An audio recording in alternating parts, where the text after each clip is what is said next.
D'abord, bonjour à tous. Bienvenue Hélène Geoffroy. Merci. Vous êtes maire de Vaux-en-Velin. Isabelle vient de le dire, vous êtes chef minoritaire de l'opposition à l'accord entre le PS, les Verts, le PC et Jean-Luc Mélenchon. D'abord, bonjour. Bonjour. Vous menez donc une bataille. Apparemment, elle est déjà perdue parce que vous avez vu hier à Aubervilliers, tous les signataires de l'Union populaire étaient rassemblés. Ils essayaient de montrer leur confiance et leur force. Est-ce que vous êtes impressionné ? Pas du tout. Moi, ce que j'ai observé, c'est l'image même d'une forme de renoncement, de reddition, quasiment un naufrage, en voyant ainsi les socialistes qui ont abandonné une partie de leurs convictions les plus ancrées dans tout leur combat depuis si longtemps. Mais vous avez vu la tribune, à la fin de la parade, il y a une image de l'engagement total, vous les regardez, des nouveaux mariés. Oui, mais c'est surtout une forme de, je le disais à l'instant, une reddition, un naufrage qui est observé parce que ce qui s'est passé hier, c'est que Jean-Luc Mélenchon a redit qu'il portait tout son programme de l'Union populaire, que son programme de l'Union populaire et tout ce qui était nos engagements de toujours pro-européens n'ont pas été particulièrement rappelés, nos engagements sur la capacité à vivre ensemble, la question de la guerre en Ukraine aux portes de l'Europe, autant de sujets sur lesquels, en réalité, les socialistes n'ont rien apporté. C'est pas une convergence de programme. D'ailleurs, il l'a dit lui-même, 13 jours. Comment en 13 jours arrive-t-on à faire quelque chose qui soit crédible si l'on veut un jour gouverner ? Et vous avez vu l'image. Ils sont un peu perdus à la fin, sur la droite, si je puis dire. Oui, c'est cette image-là qui est, pour moi, l'image d'une forme d'abdication que l'on observe. C'est-à-dire que ce n'est pas une union de la gauche, d'ailleurs, cela a été rappelé, ni une forme de gauche plurielle qu'on a pu conserver, c'est-à-dire où chacun apporte un de ses marqueurs, où chacun converge un peu, fait un pas l'un vers l'autre. Là, Olivier Faure, au milieu de tous, socialiste, c'est ce que je disais, un naufrage. C'est pas tellement au milieu. Il y avait d'abord les Insoumis, en regardant bien l'image. Il y avait un absent, un grand absent, Yannick Jadot. Il a peut-être d'autres projets. Dans Le Monde, le journal d'hier, Daniel Cohn-Bendit, avec quelques amis, dénonce ce qu'il appelle les Verts. Il se précipite dans les bras d'un radicalisme va de la gueule.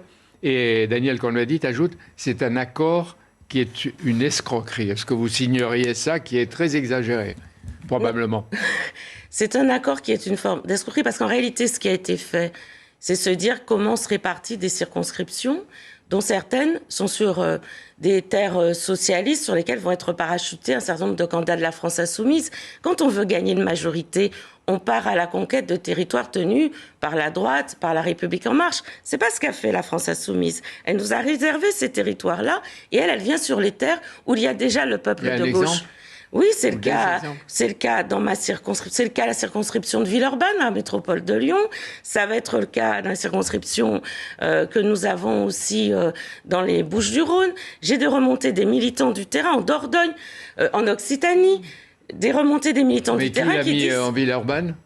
Il met, et Jean-Luc Mélenchon, là où nous avions une femme depuis des années, porter les socialistes des femmes comme députée ou des candidatures féminines, c'est son gendre qu'il parachute et qui n'est pas du territoire. Mais il faut être honnête, le rapport des forces vous est défavorable. Les pour ont obtenu, lorsque vous êtes réunis jeudi, je crois, 167 voix et vous, les contre, 101. C'est-à-dire que la solution pour les 101, c'est Canossa. Ah, pas du tout. D'abord, c'est dire que nous ne cessons de progresser. Ça veut dire qu'aujourd'hui, plus ces absents, pas loin de 40%, plus de 40% dans les instances nationales, des militants, des adhérents ont dit qu'ils n'étaient pas d'accord, qu'ils étaient contre. Vous êtes la minorité. Pour eux, vous êtes des mauvais perdants et des dissidents, Madame Geoffroy. Pas du tout. Nous portons la capacité de l'avenir. Parce que la radicalité dans laquelle nous sommes aujourd'hui enfermés ne nous permettra pas demain d'être en capacité de gouverner. Donc nous allons devenir la majorité. Parce que nous... vous allez vite. Mais par exemple, on va prendre quelques exemples. Oui, des élus anti-accord vont se présenter aux élections législatives. Sans l'étiquette PS, avec le soutien des présidents de région, de départements, des maires. Élus. Est-ce que vous serez là parmi les soutiens ? Et est-ce que, par exemple, vous ferez campagne pour eux ? Ah, moi, je soutiendrai, je ferai la campagne, parce qu'évidemment, c'est une façon d'aller dire au peuple de gauche qu'il y a des réponses possibles avec des programmes réalisables et faisables. Et je serai là pour porter ces valeurs de gauche du réel. Moi, je suis maire de Vaux-en-Velin. C'est-à-dire que personne ne pourrait me faire le procès de ne pas être dans une ville populaire et d'être de gauche. Parce que c'est ça le sujet. Nous sommes donc des gens de gauche qui allons partir avec des députés inscrits sur le territoire pour porter la voix des territoires. Cela a beaucoup manqué jusqu'à aujourd'hui et c'est ce qui manquera avec les parachutages. Donc vous ne voterez en aucune façon, vous ne ferez pas campagne pour ceux des socialistes qui sont dans l'accord? Non, et en réalité, les socialistes non plus ne le feront pas parce que le vote des militants a été refusé par la direction nationale. Je ne sais pas ce que... Je pense que nous aurions été, j'en suis même convaincue, nous aurions été majoritaires parce que les différences sont encore profondes et surtout parce que nous voulons incarner nos territoires et porter quelque chose à l'Assemblée nationale. Hélène Geoffroy, vous avez vu qu'une partie des Français de gauche aspirent à une union ou à l'union populaire, en tout cas l'union des gauches.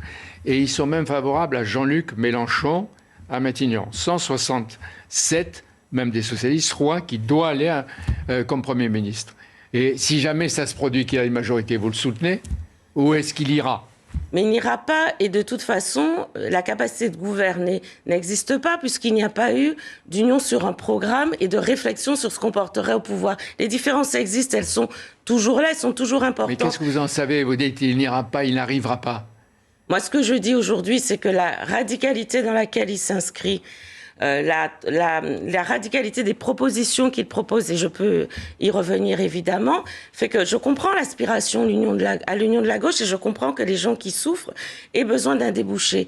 Ce que je leur dis en revanche, c'est que ce débouché, c'est celui de la gauche réelle, la gauche qui transforme, et c'est ce que nous allons porter. D'abord dans cette élection, parce qu'un certain nombre de candidats se présenteront, et puis ensuite... Par exemple, aujourd'hui, il y a 28 députés PS. À votre avis, ils vont revenir plus forts? Ils risquent de devenir plus forts. Ils ont 70 circonscriptions. Mais ce sont les circonscriptions dont la majorité, je l'ai dit auparavant, ne sont pas sur les territoires qui nous sont le plus favorables, puisque les territoires favorables sont ceux de la France insoumise. Mais 70, c'est déjà pas mal, non? Oui, mais ce ne sont pas... Tous les députés sortants, d'ailleurs, n'ont pas été reconduits. On l'a vu à Paris même, on l'a vu dans d'autres régions, et ensuite, ils reviendront vraisemblablement moins nombreux. Alors, il y a différents sujets dans lesquels il y a des divergences, l'Europe, l'économie, le nucléaire, on passe, mais la laïcité, parce que je vois à Vaux-en-Velin, c'est une ville pauvre, populaire, comme on l'a dit, avec des jeunes au chômage, des considérés qui rêvent d'avoir droit aux bienfaits de la société. La laïcité, on dit que les insoumis et les écologistes sont, comment on dit, plus souples que vous à l'égard de l'islamisme. Est-ce que c'est vrai ou est-ce qu'on n'est pas en train d'exagérer? Donc, ce qui est sûr en tout cas, c'est qu'on a un débat majeur qui est celui que nous allons vivre d'ailleurs toujours sur cette même métropole de Lyon avec les candidats qui sont parachutés. Je pense à Vénissieux notamment, où la question de fond qui va être pensée, c'est est-ce que l'on croit toujours que l'on est en capacité de faire France commune, quelle que soit notre histoire personnelle? Dit Vénissieux, parce qu'il y a quelqu'un qui s'appelle Taha Bouaf et tout le monde tombe sur lui. Là encore, on le montre du doigt comme un symbole du radicalisme islamiste. C'est surtout un symbole de celui qui dit, si vous, finalement, vous venez de toute cette histoire de France diverse que l'on connaît, que vous réussissez, que vous devenez policier, militaire, pompier, là où vos parents ont la fierté parce qu'ils disent que vous représentez la France, lui dit, c'est le cas d'une policière dont il parle qui est de Vaux-en-Velin, il dit qu'elle est arabe de service. Et tout ce courant de pensée qui dit que que vous êtes arabe de service, que vous êtes bounty, alors que vous réalisez une promesse républicaine qui est la promesse de la France, qui est imparfaite, on ne le réussit pas toujours, qui fait que certains le reprochent quand ils demandent de changer de prénom à des habitants de ma ville. Mais cette promesse-là, c'est celle qui fait la cohésion et la capacité d'avenir quelque chose. Je ne me résous pas à ce que les jeunes de ma ville soient entre deux extrémismes d'une certaine façon et qu'on leur demande de choisir. De traite et de collabo avec l'État français. Et voilà qu'on leur dit qu'ils sont traîtres à la cause, quelle cause, alors qu'ils sont français dans la République française. De même qu'on leur dit à l'extrême droite de changer de prénom. C'est pas entendable. C'est vrai que pour lui, les lois de la République sont islamophobes, d'après ce que j'ai lu. Elles ne peuvent pas l'être. Elles ne peuvent pas l'être par essence. Elles ne peuvent pas l'être. Et donc, je condamne. Donc, du coup, ça veut dire qu'on ne peut pas faire une campagne ensemble lorsqu'on ne partage pas l'essentiel. D'accord. Et c'est le cas aujourd'hui. D'accord, mais c'est pas votre affaire. Taha Bouaf. Mais c'est donc celle de Olivier Faure, Jean-Luc Mélenchon. Qu'est-ce que vous demandez? Qu'il exclue? Même si vous n'êtes pas dedans, vous dites c'est pas possible. Je dis c'est pas possible en tout cas que ce candidat est le logo du Parti socialiste, nos valeurs, ils disent qu'ils représentent aussi les socialistes, en réalité qu'ils représentent celles et ceux qui veulent la capacité de vivre ensemble. Vous avez dit quelque part que récemment Olivier Faure avait lancé, en s'adressant à vous avec quelques amis des 101, si vous n'êtes pas d'accord, allez-vous-en, partez. Est-ce que vous partez ? Bien sûr que je ne pars pas. Ça a été vécu pour celles et ceux qui sont avec moi, qui ont fondé le Parti socialiste, comme une vraie provocation. Et donc, évidemment, nous ne partons pas, nous restons. Et nous restons en disant qu'il existe encore une force, qu'il existe une force social-démocrate qui progresse. Nous étions 30% au dernier congrès, 40% au dernier vote contre l'accord. Nous serons majoritaires demain. Nous restons et c'est eux qui partiront. Vous êtes optimiste, vous voulez les chasser. Non, qui partiront à la France insoumise en réalité. Par exemple, c'est ça que je veux dire conceptuellement. Le congrès PS, normalement, aura lieu le 2 septembre. En tout cas à l'automne, aujourd'hui. Oui, à l'automne. Est-ce que vous pouvez en faire un avant l'été ?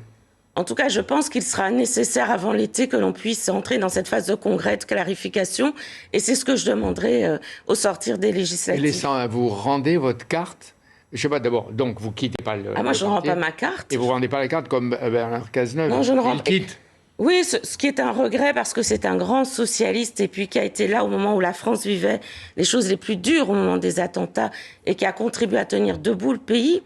Donc je ne rends pas là. Évidemment, nous ne rendons pas notre carte et je demande à celles et ceux qui ont envie, parce qu'ils voient bien que le chemin dans lequel nous nous rendons est une impasse, évidemment de rester, parce que nous avons vocation à devenir majoritaires. Est-ce qu'il est vrai que dans le courant social-démocrate existe toujours, comme dans le reste de l'Europe. Ça veut dire que vous voulez...